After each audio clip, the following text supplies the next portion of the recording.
but there's a couple of steps first that I must do before I apply that varnish, otherwise I have the risk of really damaging this painting. So the first step is to just check the surface and make sure it's nice and clean. First step is get a nice big dry brush here, and this one I haven't used for painting at all. I keep this specifically to dust and brush off the surface of paintings. So I'm just going to go across here and just make sure that there's no dust, there's no accumulation of anything. And then I'm ready for the second step. Now that our painting is thoroughly dust-free, it's time to give it a thorough clean. Now, I want to go ahead and clean this after a year because it's been in one of these open common areas of my house where it's near the kitchen and there might be some suspended oil particles in the air that could have accumulated on the surface here. So I want to make sure that I get everything to a nice even clean. So to do this, I've got a pro tip that came directly from an art conservator friend of mine. Now here I'm going to be using ammonium hydroxide or cloudy ammonia, and you can just get this from any department store, hardware store, the grocery store. So here I'm just going to use about 20 mils, so just a capful roughly in a nice clean jar,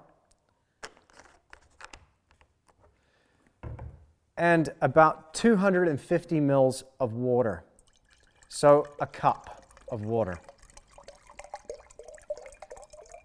roughly. There we go. And that's about the strength of the solution that I'm going to use to clean this canvas here. Now, before I start cleaning, I'm going to make sure I put on a pair of these rubber gloves to protect my hands. I don't want any of that ammonium hydroxide getting on my skin. It can cause a bit of an irritation. But generally with a solution this week, I'm not going to react to it too badly.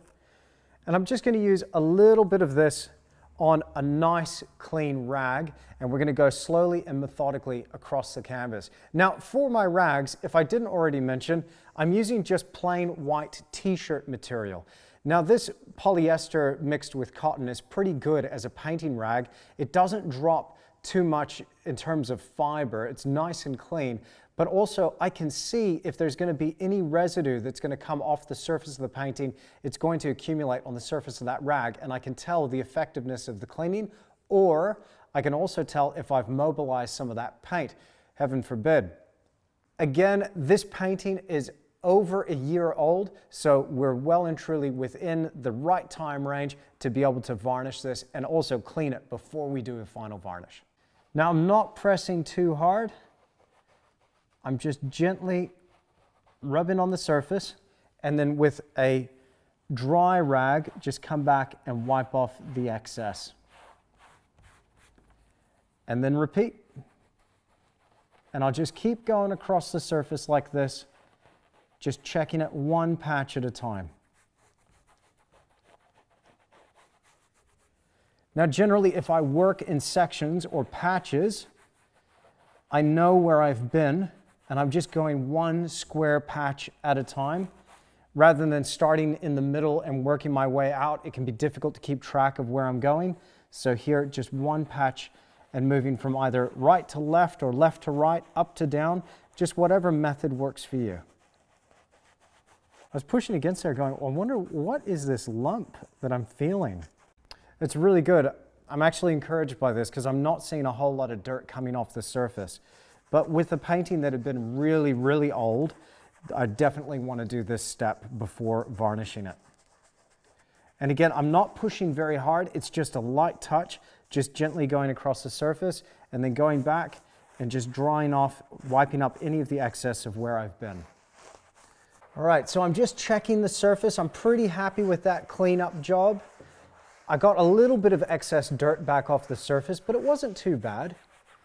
But I feel very confident that I'm ready to do that final varnish. Now, before I apply that final varnish, there's one last step. I need to let this dry for at least 24 hours to make sure that it's completely bone dry before I seal in that painting.